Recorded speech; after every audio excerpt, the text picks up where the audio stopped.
बिस्मिल्लाहिर्रहमानिर्रहीम। स्टूडेंट्स, हम chapter discuss कर रहे थे। प्रीवियसली जो लेक्चर्स थे उसमें अरेस्ट विदाउट वारंट से रिलेटेड लास्ट टाइम हमने डिस्कस किया था section 55, section 56 and section 57।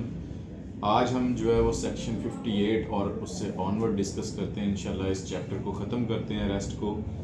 Section 58 में जो डिस्क्राइब्ड है वो है pursuit of offender into other jurisdictions, यानी कि जब किसी ऑफेंडर ने ऑफेंस कमिट किया और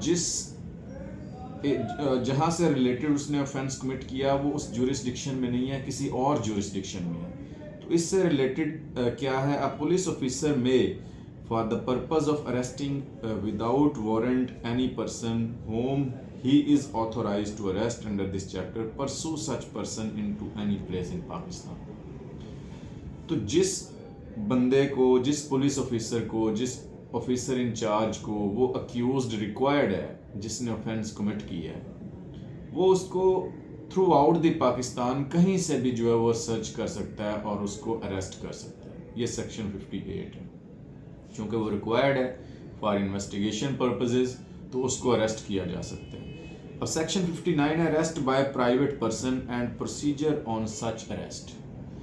अब इसमें आप देखेंगे कि प्राइवेट पर्सन को भी जो ये इजाज़त दे दी गई है कि वो कुछ सर्कमस्टांसेस ऐसे हैं जहाँ पे किसी भी ऑफेंडर को, किसी भी कल्प्रेट को जो है वो अरेस्ट कर सकता है। स्पेसिफिकली इसमें जो प्रोवाइडेड है कि जब उसको ये पता चले कि ये इसने एक कॉग्निजेबल ऑफेंस कमिट किया हुआ है और नॉन बेलेबल ऑफेंस कमिट किया हुआ है, तो वो प्राइवेट पर्सन उस ऑफेंडर को, उस कल्प्रेट को, उस अक्यूज को अरेस्ट कर सकता है। और अरेस्ट करने के बाद वो जिस पुलिस ऑफिसर को वो रिक्वायर्ड है उसको जाके हैंड ओवर कर देता है। और अगर वो पुलिस ऑफिसर वहाँ पे मौजूद ना हो जिसको वो रिक्वायर्ड है, तो वो प्राइवेट पर्सन को ये अख्तियार है कि वो जो नियरेस्ट पुलिस स्टेशन है उसको जो है उसमें जाके उस बंदे को जो है वो गिरफ्तार करवा दें। ये सेक्शन 59 में था कि कब जो है वो एक प्राइवेट पर्सन वो किस टाइम जो है वो आपका अरेस्ट कर सकता है। और उसमें अगर सेक्शन 54 के अंडर सर्कमस्टांसेस हैं, जब वो पुलिस के पास लेके जाएगा जिसको वो रिक्वायर्ड है, अगर वो पर्सन सेक्शन 54 के अंडर रिक्वायर्ड है, जो हमने सर्कमस्टांसेस लास्ट टाइम डिस्कस किए थे, तो वो उसको री अरेस्ट करेगा पुलिस ऑफिसर जिसको वो रिक्वायर्ड है। ये सब सेक्शन 2 में if there is reason to believe that such person comes under the provision of section 54 a police officer shall rearrest him, उसको री अरेस्ट किया जाएगा। और इसी तरह सब सेक्शन 3 है कि अगर if there is reason to believe that he is committed non-cognizable offense and he refused to on the demand of police officer to give his name and residence, जो last time हम section 57 में हमने discuss किया था कि जब एक accused को, एक ऑफेंडर को आप अरेस्ट करते हैं और वो अपना नाम और पता नहीं बताता, या जो नाम और पता बताता है वो गलत बताता है, तो उसको जो है वो अरेस्ट किया जा सकता है। तो इन सर्कमस्टांसेस में भी जब वो उससे नाम पता पूछा जाएगा, अगर वो अपना नाम पता नहीं बता रहा या जो बता रहा है वो ये जो है उससे ये सेंस क्रिएट हो रही है कि ये झूठ बोल रहा है, तो उस बंदे को भी जो है वो इसमें गिरफ्तार किया जा सकता है।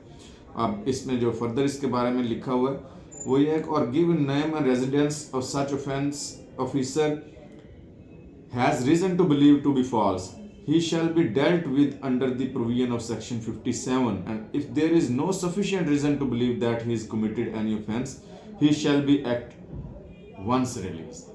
और अगर उसको जो है वो सारी छानबीन करके ये पता चले कि इसने ऑफेंस कमिट नहीं किया, तो उसको रिलीज कर दिया जाता है। ये सेक्शन 59 था जिसमें प्राइवेट पर्सन को भी अख्तियार है कि प्राइवेट पर्सन भी किसी भी ऐसे बंदे को जो कॉग्निजेबल ऑफेंस में जो है रिक्वायर्ड है और जिसने नॉन बेलेबल ऑफेंस कमिट किया हुआ है उसको गिरफ्तार किया जा सकता है।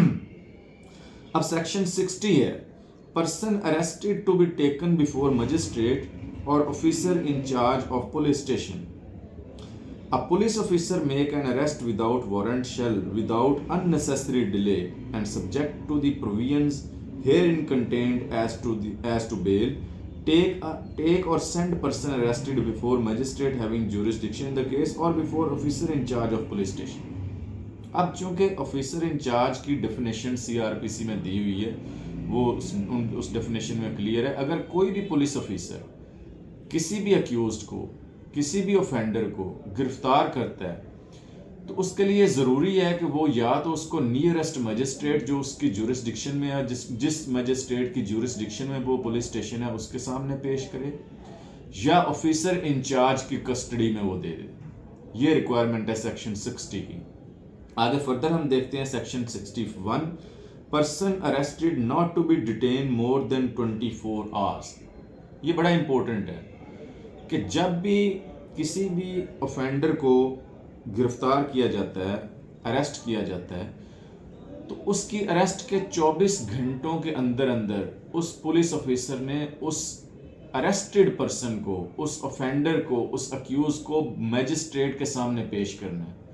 ये सेक्शन 61 भी जो है वो बता रहा है, यही बात सेक्शन 167 सीआरपीसी में बताई है, और यही बात जो है हमारा constitutional law article 10 of constitution of Pakistan, उसमें भी इस चीज़ को जो है वो डिस्क्राइब किया गया कि जब भी किसी भी एक अक्यूज को, ऑफेंडर को अरेस्ट किया जाएगा तो उसकी अरेस्ट के 24 घंटे के अंदर अंदर उसको कंसर्न्ड मजिस्ट्रेट जिसकी जुरिस्डिक्शन में वो पुलिस स्टेशन है, उस कंसर्न्ड मजिस्ट्रेट के सामने पेश किया जाता है, और उसको जो इससे ज़्यादा जो है वो डिटेन नहीं किया जा सकता। ये सेक्शन 61 जो है वो आपका बताता है। इसी तरह आ गया section 63, discharge of person apprehended. No person who has been arrested by police officer shall be discharge except on his own bond or on bail or under the special order of magistrate. 3 categories बता देगी।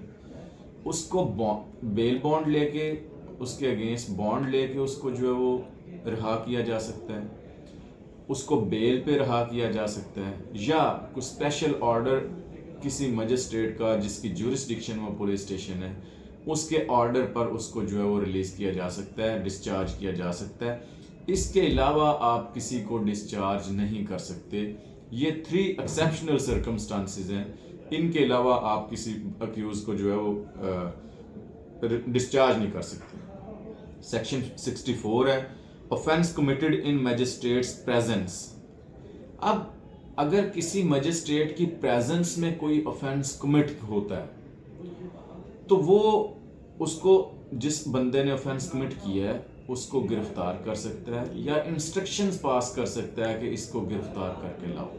अब ये when any offense is committed in the presence of magistrate within the local limits of his jurisdiction, he may himself arrest or order any person to arrest the offender and may thereupon, subject to provision herein contained as to bail, commit the offender to custody. उसको custody में ले लिया जाता है magistrate के हुक्म पे। Magistrate खुद भी उसको गिरफ्तार कर सकता है या इंस्ट्रक्शंस पास करता है कि इसको जो है वो गिरफ्तार करके लाएं। और बेल एक ऐसा जो है वो रेमेडी है जो हर अक्यूज को अवेलेबल है, हर क्रिमिनल केस में अवेलेबल है। अगर बेल के सर्कमस्टांसेस पे पूरा उतरता होगा तो उसको बेल ग्रांट कर दी जाएगी। सेक्शन 65, अरेस्ट बाय और in presence of magistrate. Any magistrate may at the time of arrest or direct the arrest in his presence within local limit of his jurisdiction of any person for whose arrest he is competent at the time and circumstances to issue a warrant. अब ये है कि कब magistrate जो है उसकी presence में अगर ऑफेंस कमिट हुआ है तो वो कब ऑर्डर करता है। इसमें ये चीज़ें लिखी हुई हैं कि अगर उसकी प्रेजेंस में कोई ऑफेंस कमिट हुआ है और वो उसकी लोकल जुरिस्डिक्शन में आता है, उसकी लोकल टेरिटोरियल जुरिस्डिक्शन में आता है उस मजिस्ट्रेट की, और वो उसको और of any person for whom arrest he is competent at the time in circumstances to, और या वो उस टाइम मजिस्ट्रेट इस कैपेसिटी में है कि उसके वारंट जो है वो जारी कर सकता है। वारंट किसके लिए? अरेस्ट के लिए। अगर 2 सिचुएशंस इसमें आ गई ना। नंबर 1 कि अगर वो कॉम्पिटेंट है उसके वारंट इशू करने के, और नंबर 2 उसकी टेरिटोरियल जुरिस्डिक्शन में ये ऑफेंस कमिट हुआ है, तो मजिस्ट्रेट जो है इसमें हुक्म पास कर सकता है कि इसको अरेस्ट कर लें। और इसी तरह सेक्शन 66 है power on escape to pursue and retake. अगर कोई बंदा किसी की लॉफुल कस्टडी से एस्केप कर जाता है, जिस बंदे ने उसको गिरफ्तार किया है, पुलिस ऑफिसर ने या ऑफिसर इंचार्ज ने, उसकी जो है वो उसके कस्टडी से एस्केप करता है, तो वो जितने भी स्टेप्स हैं वो सारे यूज़ किए जाएंगे उसको रीटेक करने के लिए, दोबारा गिरफ्तार करने के लिए। If a person in lawful custody escape or is rescued, the person from whose custody the escape or was rescued may immediately pursue and arrest him in any place in Pakistan। Pakistan के किसी भी कोने में जहाँ पे भी उसको इतला मिलेगी वो उसको इमीडिएटली उसको मैनेज करेगा उसकी अरेस्ट के लिए। सेक्शन 67 है provision of section 47, 48, 49 to apply to arrest under section 66। अब 66 में है कि जब कोई ऑफेंडर जो है वो एस्केप कर जाता है तो उसके बारे में जो मय्यज लिए जाते हैं उसको गिरफ्तार करने के सेक्शन 67 कहता है कि वो मय्यज कौन से होंगे। सेक्शन 47 में जो बयान किए गए हैं, 48 में जो बयान किए गए हैं, 49 में जो बयान किए गए हैं, ये सारे सर्कमस्टांसेस और सारे इस एक्सरसाइज को करके वो पुलिस ऑफिसर या ऑफिसर इंचार्ज जिसकी कस्टडी से वो अक्यूज जो है वो एस्केप किया है उसको री अरेस्ट उसकी करेगा, उसको जो है वो रीटेक करेगा। तो ये हमारा चैप्टर था अरेस्ट से रिलेटेड। अरेस्ट विदाउट वारंट हमने जो है वो डिटेल में डिस्कस किया, इसको हमने 3 कैटेगरी में किया और फर्दर सेक्शन बाय सेक्शन हमने इसको जो है एक्सप्लेन किया। तो ये हमारा जो है वो टॉपिक था अरेस्ट का, वाइंड अप होता है। इंशाल्लाह नेक्स्ट एपिसोड में हम नेक्स्ट टॉपिक स्टार्ट करेंगे। Thank you very much.